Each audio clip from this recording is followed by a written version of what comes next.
안녕하십니까.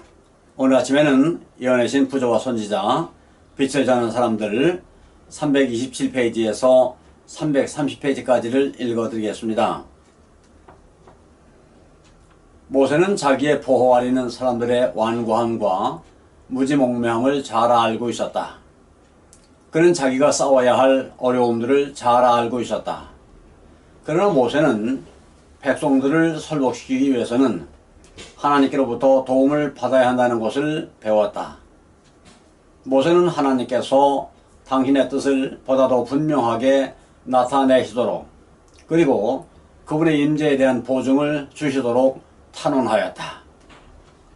보시옵소서, 주께서 나더러 이 백성을 인도하여 올라가라 하시면서 나와 함께 보낼 자를 내게 지시하지 아니하시나이다.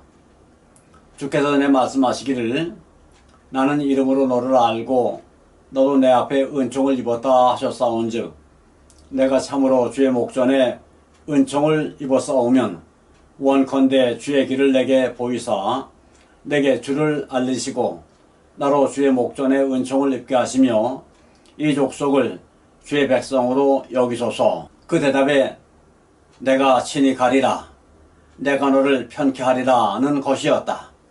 그러나 모세는 아직도 만족하지 않았다.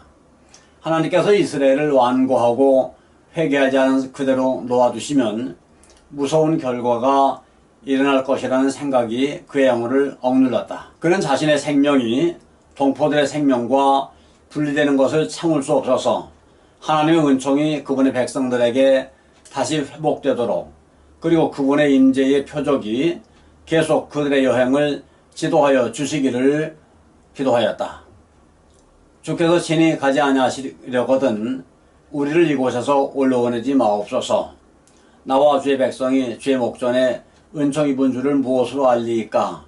주께서 우리와 함께 행하심으로 나와 주의 백성을 천하 만민 중에 구별하심이 아니니까? 여호와께서는 너의 말한 이 일도 내가 하리니 너는 내 목전에 은총을 입었고 내가 이름으로도 너를 알미니라고 말씀하셨다. 여전히 예언자는 탄원을 그치지 않았다. 모든 기도가 다 응답되었으나 그는 하나님의 은총에 대한 더 큰 증거들을 갈망하였다. 그는 이제 지금까지 어떤 인간도 해본 일이 없는 요구, 곧 원컨대 주의 영광을 내게 보이소서라고 요구했다. 하나님께서는 그의 요구를 참남되다고 책망하지 않으시고 은혜로운 말씀으로 내가 나의 모든 선한 형상을 내 앞으로 지나게 하리라고 말씀하셨다. 죽을 수밖에 없는 인간 중에 가루어지지 않은 하나님의 영광을 보고 살 수 있는 사람은 아무도 없다. 그러나 모세는 자기가 견딜 수 있을 만큼 하나님의 영광을 보게 될 것이라는 보증을 받았다. 모세는 다시 산 꼭대기로 올라오라는 부름을 받았다. 그때에 세계를 창조하신 손, 곧 산을 옮기실지라도 산이 깨닫지 못하는 그 손이 흙으로 지음을 받은 피조물이며 위대한 신앙의 소유자인 이 사람을 위하여 바위 틈에 두셨다. 그때 하나님의 영광과 그분의 모든 선한 형상이 그의 앞으로 지나갔다. 이 경험, 다른 무엇보다도 하나님의 임재하심이 그와 함께 하리라는 약속은 모세에게는 자기 앞에 있는 사업이 성공하리라는 보증이었다. 그리고 그는 이 경험을 모든 애굽의 학문이나 정치적, 군사적 지도자로서의 그의 모든 재능보다도 무한히 더 가치 있는 것으로 여겼다. 어떠한 지상의 권력이나 기술이나 학문도 하나님의 항상 계시는 임재를 대신할 수 없다. 범죄자들에게는 살아계신 하나님의 손에 빠지는 것은 무서운 일이다. 그러나 모세는 창조주의 뜻과 일치하였으므로 영원한 분의 존전에 홀로 섰어도 두려워하지 않았다. 시편 기자는 내가 내 마음에 죄악을 품으면 주께서 듣지 아니하시리라고 말한다. 그러나 그는 여호와의 친밀함이 경외하는 자에게 있으며 그 언약을 저희에게 보이시리로다 라고 덧붙인다. 하나님께서는 신이 여호와로라 여호와로라 자비롭고 은혜롭고 노하기를 더디하고 인자와 진실이 많은 하나님이로다. 인자를 천대까지 베풀며 악과 과실을 용서하나 형벌 받을 자는 결단코 면제하지 않으리라고 선포하셨다. 모세가 급히 땅에 엎드려 경배하였다. 그는 다시 하나님께서 그분의 백성의 죄를 용서하시고 그들을 그분의 소유로 삼아주시기를 간청하였다. 그의 기도는 응답을 받았다. 여호와께서는 이스라엘에게 그분의 은총을 회복하시고 그들을 위하여 아직 온 땅 아무 국민에게도 행하시지 아니하신 놀라운 일들을 행하시겠다고 약속하셨다. 40주야 동안 산에 머물러 있는 기간 동안 그는 이전에 40주야 때와 같이 기적적으로 생명이 유지되었다. 아무도 그와 함께 산으로 오르도록 허락되지 않았으며 그가 없는 동안에 어떤 사람도 산에 접근하도록 허용되지 않았다. 그는 하나님의 명령에 따라 돌판 둘을 준비하여 산 꼭대기로 올라갔다. 그리고 여호와께서는 다시 언약의 말씀 그 10개를 그 돌판에 기록하셨다. 하나님과 교통한 오랜 시간 동안에 모세의 얼굴은 하나님의 임재의 영광을 반사하였다. 그가 자신은 알지 못했으나 그가 산에서 내려왔을 때에 그의 얼굴은 눈이 부시도록 빛났다. 그와 같은 빛이 재판관들 앞에 소환된 스데반의 얼굴을 비추어 공회 중에 앉은 사람들이 다 스데반을 주목하여 보니 그 얼굴이 천사의 얼굴과 같았다. 백성들은 말할 것도 없고 아론도 모세를 피하여 그에게 가까이 하기를 두려워하였다. 모세는 그들이 당황하고 두려워하는 모습을 보았으나 그 이유를 알지 못하고 그들에게 가까이 오라고 재촉했다.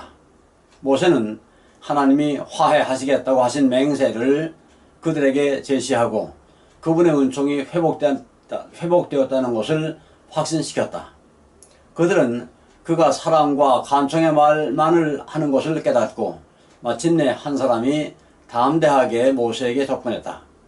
그는 너무 무서워서 말은 못하고 묵묵히 모세 얼굴을 가리키고 다음에 하늘을 가리켰다. 그 위대한 지도자는 그가 무엇을 말하는지를 알아차렸다.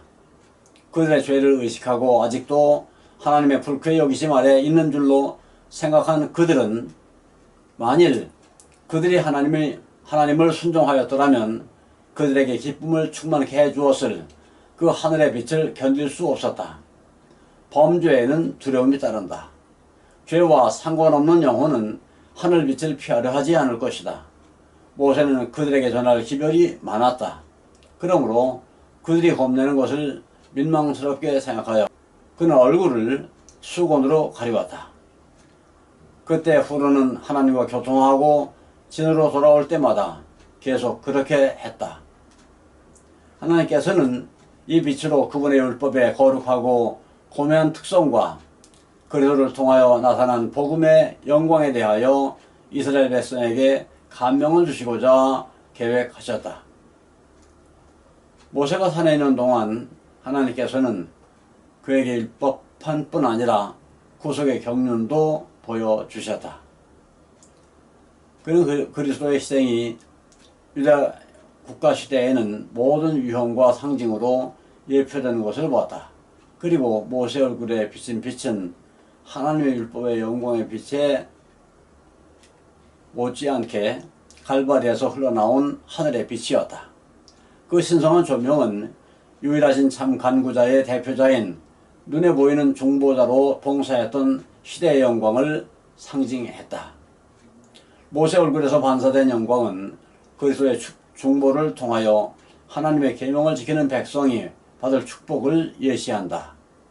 그것은 우리가 하나님과 가까이 교제하면 할수록 그리고 그분의 요구를 더 분명히 알면 알수록 우리는 하나님의 형상을 더 완전하게 담게 되고 더 쉽게 그분의 품성에 참여하는 자가 될 수 있다고 증거한다. 모세는 그리스도의 예표였다. 백성들이 그의 얼굴의 영광을 보고 견딜 수 없었기 때문에 이스라엘의 중보자가 자기의 얼굴을 가리운 것처럼 신성한 중보자이신 그리스도께서도 그분이 세상에 오실 때에 그분의 신성을 인성으로 가리우셨다. 만일 그리스도께서 하늘의 광명을 입으시고 오셨다면 그는 죄 많은 사람들에게 접근하실 수 있는 길을 찾지 못했을 것이다. 왜냐하면 그들은 그분의 임재의 영광을 견디지 못했을 것이기 때문이다. 그러므로 그분은 타락한 인류에게 접근하셔서 그들을 구원하시기 위하여 자신을 낮추시고 죄 있는 육신의 모양을 입으셨다. 아멘. 감사합니다. 오늘 아침에는 여기까지를 읽어드렸습니다.